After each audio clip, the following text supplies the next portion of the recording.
Applications to business school are up, way up this year. Harvard Business School has announced that the volume of applicants applying to the incoming class was up by close to 21%. Of course, in Boston, the admissions office always wants to ensure that level of diversity for engaged discussion in the case method. And a great example of that, I'm delighted to welcome to Centre Court Martin Fortuny. Martin is from the Harvard Business School class of 2025, studied industrial engineering at Northeastern, and then a little over 3 years with the semiconductor firm Applied Materials. I have to find out if you bought NVIDIA shares when it was a good time to buy. But Martin, lovely to have you with us. Those shares would have certainly paid your tuition. That was just a brief intro, but tell us about your background and what finally led you on that road to Boston. Yes, so I'm originally from Venezuela, and I came to school, like you mentioned, for industrial engineering. My father was a big influence for me growing up, and he did the engineering undergrad and MBA masters. So he always recommended kind of that path for me in terms of developing my own analytical way of thinking through the engineering career path. Which I tried to do that during undergrad and also working for a few years as an actual engineer before doing my MBA.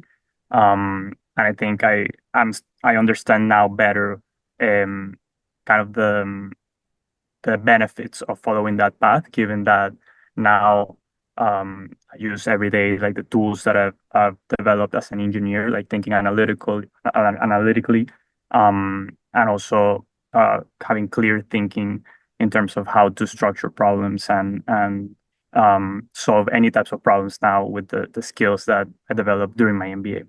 Right. The former dean at Harvard Business School, Nitin Nouri, talks. He himself an engineer by background, and talks about this wonderful problem-solving nature, part of your job. Now, you could have looked at the problem and said, "Hey, semiconductors demand for this market. Do I need to go to business school?" So, what led you to then think about getting an MBA, and of course, ultimately, what led you to Harvard Business School? Yeah, so for me, like I mentioned, my dad was a big influence. So for me, um, it was about solving problems with interesting people, and solving problems that mattered in the world. And for me, like that's HBS's mission statement: educating leaders who want to make a difference in the world. And for me, it was just like an amazing platform to be able to get the skills, but also get the network that I could leverage in my career. To make that difference. And luckily, like now, part of McKinsey, I'm also part of an organization that has a very similar mission statement to HBS in terms of making distinctive, lasting, and substantial improvements to our clients, while also working attracting and retaining talent, top talent. So I feel like I've continued to um, use those institutions in a way that allow me to make an impact in the fields that I've been part of so far. Right. Enjoying a successful career, and I have no doubt, Martin, that you could engineer equations. It would make my head spin. So as you start to think about the MBA, 2 years, the investment financially, the time commitment, um, how did you ultimately, think about, you mentioned the network. How did you then perhaps place a value on both tangible and intangible aspects of the experience? I think that's a good question. I think when I was evaluating whether to do an MBA or not, and like the financial equation, and also whether it was worth it or not, I think it's an extremely personal decision. But for me, it was about imagining my career 10 years towards, and identifying whether an MBA would help me get either the skills or the network I would need to fulfill my professional accomplishments or professional needs. And I think for me the answer was yes. Um, I think there's definitely like many career paths where the answer could be no, and I would encourage also people to pursue that path. But if the answer is yes, then it's like how do you make it work financially, right? And I think um, after you sort of that first part out in terms of whether it makes sense for your career financially, there's like a lot of resources from both the schools and other institutions that provide grants and other types of financial aid for you to be able to pursue the MBA you want. So it's about pushing as hard as possible there so you can make, that goal happen. That's how I thought about the process, and luckily everything worked out in the end. You describe perhaps a 10-year timeframe, and it might be different for each individual. But if we were to ask the class of 2015, why was it important for you not just to look at the first job out of the MBA, but to look at over that sort of time period? I do see a lot of people making that mistake of just doing the equation of like, oh, what's the next job I'm gonna get after business school, and seeing if that math works out. I do think it's a longer term investment considering the wealth of resources that you're provided both during the program and also after the program finishes, and also the type of people that you meet and in these type of programs. So I would encourage people to think more long term when they're making this decision. Yeah, that's what I would say on that point. Right. So Harvard Business School, the case method. Case method, Harvard Business School. They've been doing it for 103 years. They started with a pin factory and now perhaps looking at semiconductors and chip manufacturers. Tell us about that HBS learning experience, including the course load. What does a typical day or a typical week look like? Yeah, the case method is obviously at the core of Harvard Business School. The academic curriculum is divided into the first year, which is required curriculum, and the second year being elective curriculum. I'm sure everyone can find more information about that online and through other resources. What I would say that surprised me about those two different components of the academic curriculums would be that during the first year, you see obviously all of the classes with the same cohort, and you have standardized classes for everyone, even seeing the same cases the same day. What surprised me about that was how this dynamic developed on you learning from your classmates a lot, and the wealth of experience that classmates would bring um, to every single class. That was something that I never expected. I was used to a traditional way of learning where you learn from the professor and maybe from you trying to solve problems while solving your equations in engineering school. But you learn a lot from your classmates. And on the flip side of that, you also learn a lot from you have a responsibility to also educate people in your class from the subjects that you're an expert on. And for me, that was super surprising as well, to feel that need to share with everyone your thoughts and your knowledge so that everyone can benefit from the conversation. On the second year, which is the elective curriculum, it's also super rewarding because now you can select the classes you take. So that means even though you're not seeing the same classes as everyone with the same people, everyone is in that classroom for a purpose. They selected that class and wanted to be there for a reason. So you also get a lot of engagement out of that setup. And you get to learn from very interesting topics that I don't think you would learn in other traditional curriculum environments. With so much on offer, do you really have to prioritize? Yes, prioritization is definitely one of the top skills you learn, because you have a finite amount of time and an almost infinite amount of activities and classes and networking events that you could attend. So prioritization is at the top of mind of every single student.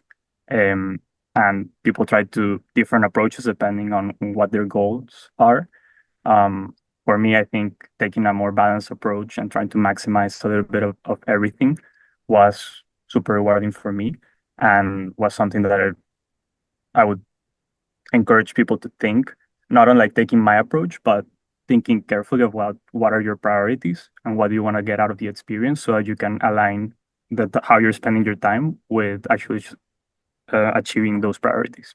Right. If I just tie the case method to the admissions process, as they think about 930 talented, diverse individuals, in a case you can get cold called, and you're expected to say something worthwhile and insightful in 60 seconds.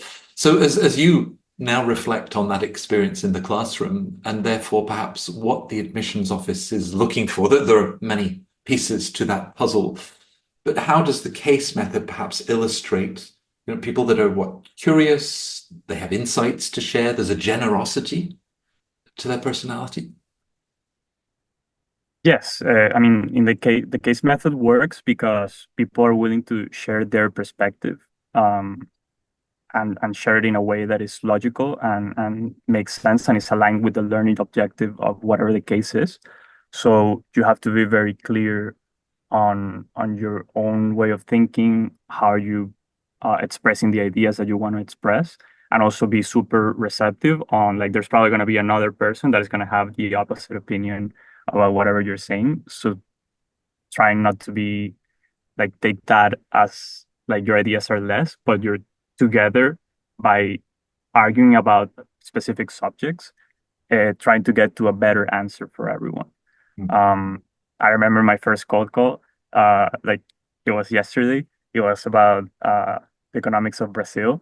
And I remember blanking out in the middle of my answer. Like at some point I was talking about like the region. I sprinkled in something about Venezuela because I'm from there and ended up talking about soccer because why not? So like stuff like that happens. And in the end, I think it went well. But you have to be able to, like I mentioned at first, speak your own opinions because that's what people are looking for in learning about your opinions and what matters most for you. And now everybody wants you on their soccer team. Well, let's in fact, let's go outside of the classroom because there is a really good soccer team at Harvard Business School. They won the MBA a few years ago. They came to Paris to win that tournament. Can you share a little bit about clubs? The culture and what that is also then bringing as you all interact, the leadership opportunities, perhaps, and just new ways of looking at the world. Yeah, there's like a ton of clubs at the school and you can get engaged from like professional type clubs. Like I was part of the general management operations club or also part of like the soccer club, which was more like recreational. Let's play every single weekend. And if there's like a tournament, we would go to it. And there's also like cultural clubs. Like I was part of the Latam club in business school. And I mean, those are all great ways to meet people, be engaged on the mission statements of each club, um, and just participate in the amazing like community that Harvard has. I would mention that something that surprised me about the clubs was also clubs that were not just part of the business school, but also like part of the broader like Harvard ecosystem, which, for example, the Venezuelan Harvard Student Association was one of those, which was really engaging for me in particular because there has been like a huge exodus of Mm. Venezuelan people in general all across the world.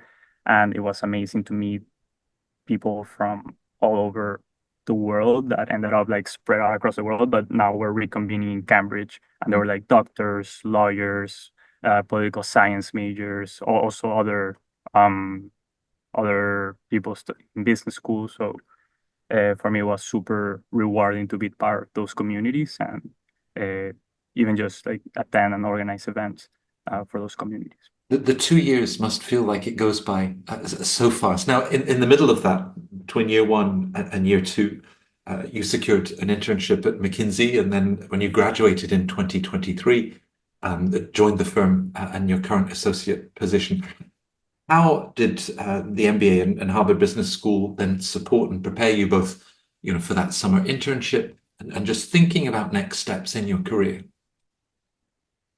I think there were two main components in my journey. First were career development resources at the school, which helped a lot in my journey. There's a lot um, of workshops that the school organizes, both to really internalize what you want to do in that like 10-year journey that I was talking about earlier.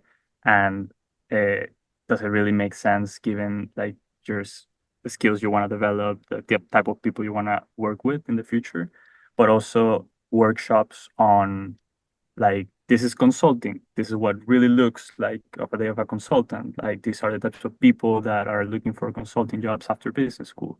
And there was the same for private equity, investment banking, stuff like that. Um, I would say that's one major component of it.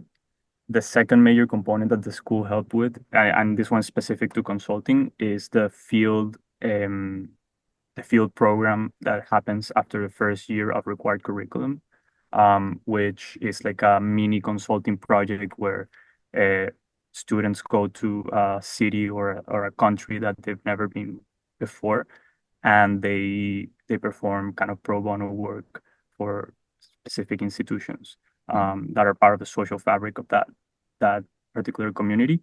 In my experience, I was able to go to Pittsburgh and work with a hospital network in Pittsburgh, and just like learning about the story of Pittsburgh and how it's so important um, for the American economy, and how we could help uh, in being part of that story of like improvement and helping out the community there Mm, was super impactful. And it was like my first experience with a client and actually helping solve a very important problem for them, mm. which obviously translates very well to what we do at McKinsey.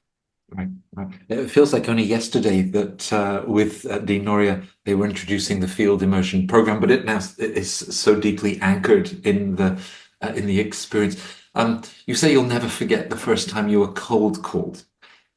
Stepping back, thinking about the 2 years and perhaps even how it extends beyond the 2 years, you're a member of that extraordinary community for life.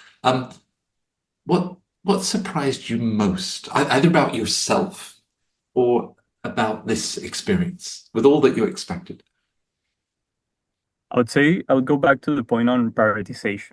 Um, I knew it was an experience where you would feel that you were drinking water out of a fire hose. That's how a lot of people describe it. But that doesn't really give you the answer on like what to do in those situations, right? And the answer is prioritization, and it's something that I take very seriously even after graduating because moving forward, like your time is your most precious asset. And you need to spend it in a way that aligns with your values and with your priorities. And that has something that has stuck with me, uh, both as surprising, but also as like a very valuable lesson moving forward. Mm, mm.